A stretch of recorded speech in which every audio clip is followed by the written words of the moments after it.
늙어서도 늘 보고 싶은 부모가 되는 방법. 나이 들어 요양원에 가지 않고 노후를 가장 행복하게 보내는 방법에 대해 말씀드려 보겠습니다. 나이가 들어감에 따라 우리는 신체적, 정신적, 그리고 사회적 변화에 직면하게 됩니다. 이러한 변화들은 우리가 인생 후반기를 어떻게 준비하느냐에 따라 달라질 수 있습니다. 노년을 어떻게 보내느냐는 단순히 시간의 흐름에 맡길 수 없는 중요한 문제입니다. 특히 요즘 시대에는 요양원과 요양병원이라는 노후의 현실적인 문제에 맞닥뜨리게 됩니다. 우리는 자주 이런 질문을 던지게 됩니다. 나는 늙어서도 자식들이 늘 보고 싶어하는 부모가 될 수 있을까? 이 질문은 단순한 호기심이 아니라 우리의 노후를 결정짓는 중요한 문제입니다.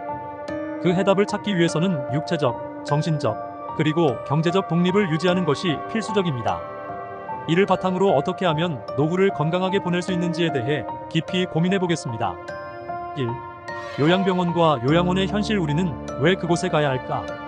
요양병원과 요양원에 대한 이야기는 현대사회에서 빼놓을 수 없는 중요한 주제입니다. 특히 왜 우리는 요양병원에 가야 할까? 라는 질문은 많은 사람들이 고민하는 문제입니다. 요양병원과 요양원은 단순히 나이 든 사람들을 위한 시설이 아닙니다. 그곳은 자식들이 늙은 부모를 모시기 어려운 현실을 반영하는 장소이기도 합니다. 요양병원과 요양원의 진정한 역할. 요양병원과 요양원이 과연 누구를 위해 존재하는 것일까요? 이는 시대의 흐름에 따라 필요하게 되었고, 이제는 없어서는 안 될 산업이 되었습니다. 많은 사람들이 알고 있는 것처럼 요양병원은 죽기 직전까지의 시간을 최대한 버티는 곳이라는 인식이 강합니다. 모든 자식들이 그런 것은 아니겠지만, 늙은 부모를 귀찮아하거나 더 이상 모실 수 없다는 현실적인 이유로 요양원에 부모를 보내는 경우가 많습니다. 부모님의 슬픈 얼굴을 제대로 들여다보는 자식들이 얼마나 있을까요? 그저 외면하거나 모른 척해야만 하는 현실 속에서 자식들의 마음도 무너지는 경우가 많습니다. 이러한 상황에서 부모님은 자식들이 더 이상 자신을 모시기 힘들다는 것을 깨닫고 자신의 슬픔을 숨기며 애써 미소를 짓게 됩니다. 이러한 상황은 자식들에게도 큰 부담입니다. 나는 걱정하지 말고 잘 살아라라는 부모의 말 한마디가 팍팍한 현실을 살아가는 자식들의 가슴에 얼마나 깊이 와닿을 수 있을까요? 한국 사회의 구조는 매우 특이합니다. 결혼을 하지 않거나 결혼을 하더라도 아이를 낳지 않는 부부들이 많아지면서 결국 노인들이 노인을 부양해야 하는 시대가 되었습니다. 요양병원과 요양원의 비용과 문제점. 현실적으로 요양병원과 요양원은 많은 문제점을 안고 있습니다. 요양병원의 간병비는 장기 요양보험의 대상이 아니기 때문에 환자나 보호자가 100% 부담해야 합니다. 한 병실에 6명이 있다면 1인당 40만원씩 걷어 총 240만원을 간병인이 가져가는 구조입니다. 또한 법정 본인 부담금 외에도 추가 비용들이 발생하여 한 달에 최소 110만원에서 120만원의 비용이 필요합니다. 더 큰 문제는 요양원의 질입니다. 좋은 시설을 찾기란 하늘의 별 따기입니다. 시설이 좋은 곳은 간병비가 매우 비싸고 반면에 간병비를 낮춘 곳은 시설이나 서비스의 질이 떨어지기 마련입니다. 이러한 요양시설에 부모를 보내고도 자식들의 마음은 편치 않으며 부모님 역시 나는 여기서 죽는구나라는 생각을 하게 됩니다. 사회적 문제로 떠오르는 요양원의 학대. 요양원에서 발생하는 학대 문제는 심각한 사회적 이슈로 대두되고 있습니다. 보건복지부에서 발표한 자료에 따르면 요양원 내에서 학대 사건이 급증하고 있으며 그 수치는 점점 증가하는 추세입니다. 이러한 현실은 부모님들에게 죽음마저도 두려운 비참한 현실을 안겨줍니다. 또한 요양원에 들어가는 것이 마치 종신형을 받은 죄수처럼 느껴지는 경우도 있습니다. 요양원에 들어간다는 것 자체가 부모님들에게는 인생의 끝자락을 준비하는 느낌을 줄 수 있습니다. 이러한 현실 속에서 자식들이 부모를 요양원에 보내는 것은 필연적일 수 있지만 부모님에게는 감정적으로 매우 큰 상처가 됩니다. 그렇다면 우리는 어떻게 해야 요양원에 가지 않고도 행복한 노후를 보낼 수 있을까요? 육체적 독립 건강이 곧 자립의 시작입니다. 노후에 요양원에 가지 않기 위해서는 육체적인 독립이 가장 중요합니다. 다른 사람에게 의존하지 않고 스스로 생활할 수 있는 능력을 유지하는 것이 필수적입니다. 이를 위해서는 기초 체력을 유지하는 것이 매우 중요합니다.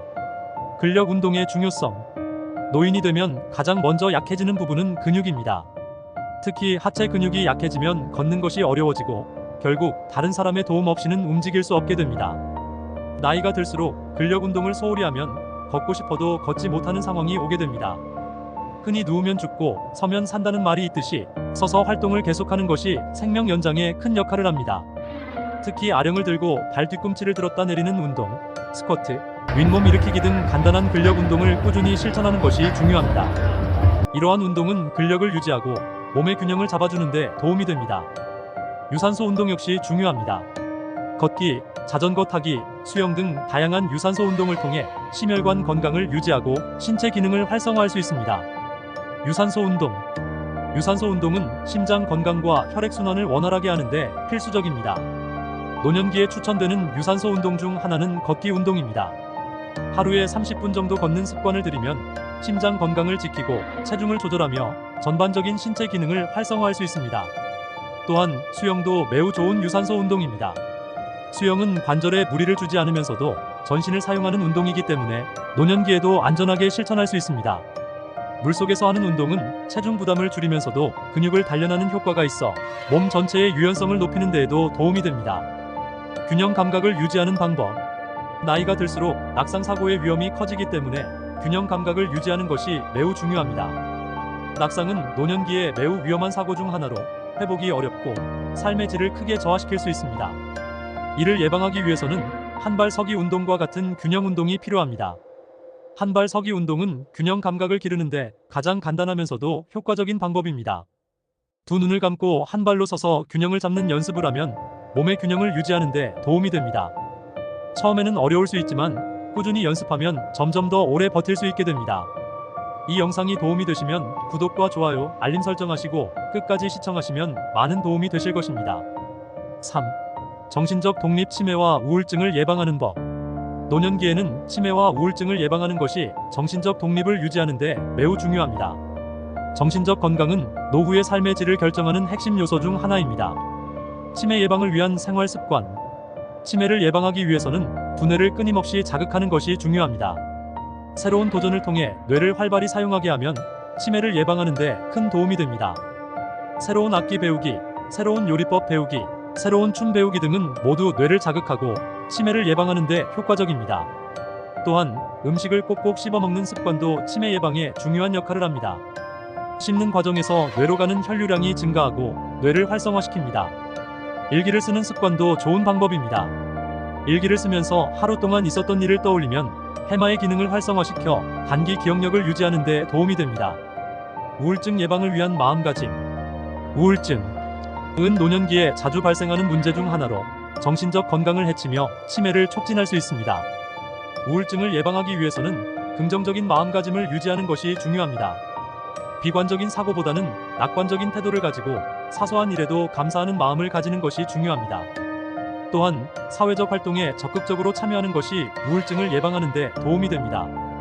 친구나 가족들과 자주 만나 교류하고 다양한 활동에 참여하면서 삶의 활력을 유지하는 것이 중요합니다.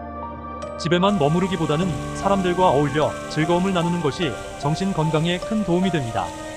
두뇌 자극을 위한 새로운 도전. 두뇌는 새로운 자극을 받을 때 가장 활발하게 활동합니다. 그렇기 때문에 노년기에도 끊임없이 새로운 것을 배우고 도전하는 것이 중요합니다. 예를 들어 새로운 악기를 배우거나 새로운 언어를 공부하는 것은 두뇌를 자극하는 훌륭한 방법입니다.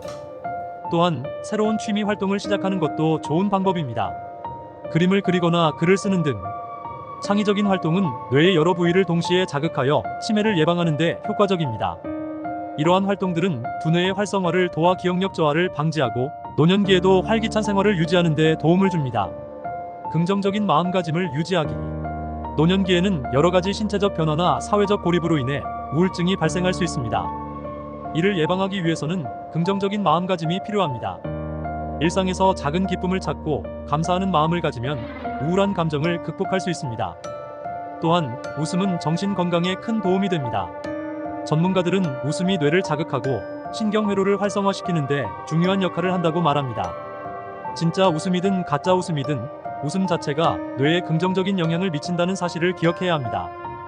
그러니 억지로라도 자주 웃으려는 노력이 필요합니다. 사회적 관계 유지. 사회적 고립은 정신 건강에 부정적인 영향을 미칩니다. 노년기에는 친구나 가족과의 관계를 유지하는 것이 매우 중요합니다. 자주 연락하고 만남을 가지며 사회적 활동에 참여하는 것이 우울증을 예방하는 데 도움이 됩니다.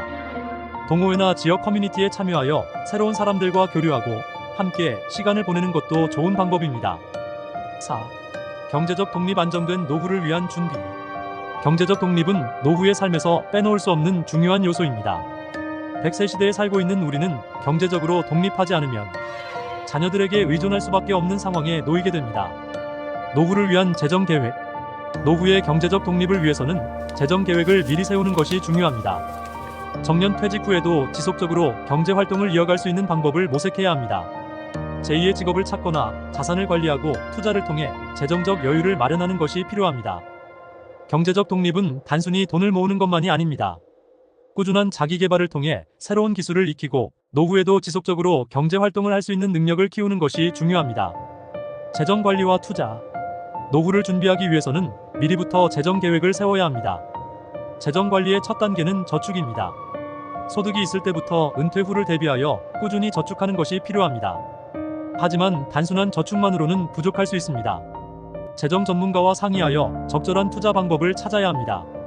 안전한 금융 상품에 투자하거나 부동산이나 연금 제도를 활용하는 것도 좋은 방법입니다. 제2의 직업 찾기. 현대 사회에서는 정년 퇴직 후에도 일을 지속하는 경우가 많습니다. 제2의 직업을 찾는 것은 단순히 소득을 얻는 수단을 넘어서 삶에 대한 의욕을 유지하는 데도 큰 도움이 됩니다. 퇴직 후에도 자신의 경력을 살려 강의나 컨설팅을 하거나 소규모 자영업을 시작하는 방법도 있습니다. 또한 자원봉사나 비영리 단체에서 활동하는 것도 제2의 직업으로 생각할 수 있습니다. 이러한 활동들은 금전적 보상을 얻지는 못하더라도 사회적 기여를 하며 정신적인 만족을 얻을 수 있는 방법입니다. 가족과의 관계에 늘 보고 싶은 부모가 되는 길. 노후의 중요한 것 중 하나는 자녀와의 관계를 어떻게 유지하느냐입니다. 늘 보고 싶은 부모가 되는 것은 단순한 경제적 지원이나 물질적인 도움에 그치지 않습니다. 정서적으로 자녀들에게 긍정적인 영향을 미치고 좋은 추억과 따뜻한 마음을 남기는 것이 진정한 의미의 부모 역할일 것입니다. 자녀와의 정서적 교류. 노년기에는 자녀들과의 정서적인 교류가 중요합니다. 단순히 물질적인 도움을 주는 것보다 자녀들과의 대화와 시간을 통해 감정적 유대감을 형성하는 것이 더 중요합니다. 자녀들이 힘들어할 때 조언을 주고 그들의 이야기에 귀 기울이는 부모의 역할이 필요합니다. 자립적인 부모의 모습. 자녀들에게 자립적인 부모의 모습을 보여주는 것은 그들에게 큰 본보기가 됩니다. 스스로의 삶을 책임지고 자신의 건강과 경제적 독립을 유지하는 부모는 자녀들에게 존경을 받게 됩니다. 자녀들에게 짐이 되지 않는 부모가 되는 것은 자립적인 삶을 사는 것에서 시작됩니다. 요양원에 가지 않고 독립적인 노후를 준비하자. 노후를 요양원에서 보내지 않고 자립적인 삶을 살기 위해서는 육체적, 정신적, 경제적 독립이 필수적입니다. 이를 위해서는 꾸준한 운동과 자기개발, 긍정적인 마음가짐, 그리고 철저한 재정 관리가 필요합니다. 우리는 요양병원과 요양원의 현실을 잘 알고 있습니다. 그곳이 마지막을 준비하는 곳이라는 인식이 강한 사회 속에서 요양원에 가지 않기 위해서는 철저한 준비가 필요합니다. 노후를 위한 준비는 단순히 육체적인 건강 유지에만 국한되지 않습니다. 정신적 안정과 경제적 독립, 그리고 자녀들과의 관계를 잘 유지하는 것이야말로 진정한 의미의 행복한 노후를 위한 필수 조건입니다. 요양병원이나 요양원에서 쓸쓸히 보내는 시간이 아닌 자립적이고 스스로의 삶을 즐기는 노년을 꿈꾸기 위해서는 지금부터라도 준비가 필요합니다. 요양원은 우리 사회에서 불가피한 선택일 수 있지만 반드시 우리가 그곳에 의존해야만 하는 것은 아닙니다. 육체적 독립을 통해 타인의 도움 없이도 스스로 생활할 수 있다면, 정신적 독립을 통해 두뇌를 계속해서 활발히 유지할 수 있다면, 그리고 경제적 독립을 통해 자녀들에게 짐이 되지 않는다면 우리는 나이가 들어서도 여전히 자주 보고 싶고 함께하고 싶은 부모로 남을 수 있을 것입니다. 또한 자녀들에게 항상 주는 존재가 아니라 그들의 이야기를 듣고 정서적으로 지지해주는 부모가 된다면 노년에도 자녀들과의 관계는 더욱 깊어지고 건강한 가정을 유지할 수 있습니다. 이제 우리가 할 수 있는 것은 스스로의 노후를 책임지는 자세를 갖는 것입니다. 요양원에 의존하지 않고 자식에게도 짐이 되지 않는 삶을 살기 위해서는 지금부터라도 꾸준한 관리와 준비가 필요합니다. 육체적으로 건강하고 정신적으로 풍요로우며 경제적으로 자립하는 것이 노후를 건강하고 행복하게 보내는 가장 중요한 방법입니다. 이 영상이 도움이 되시면 구독, 좋아요, 알림 설정하시면 영상 만드는데 많은 도움이 됩니다. 감사합니다.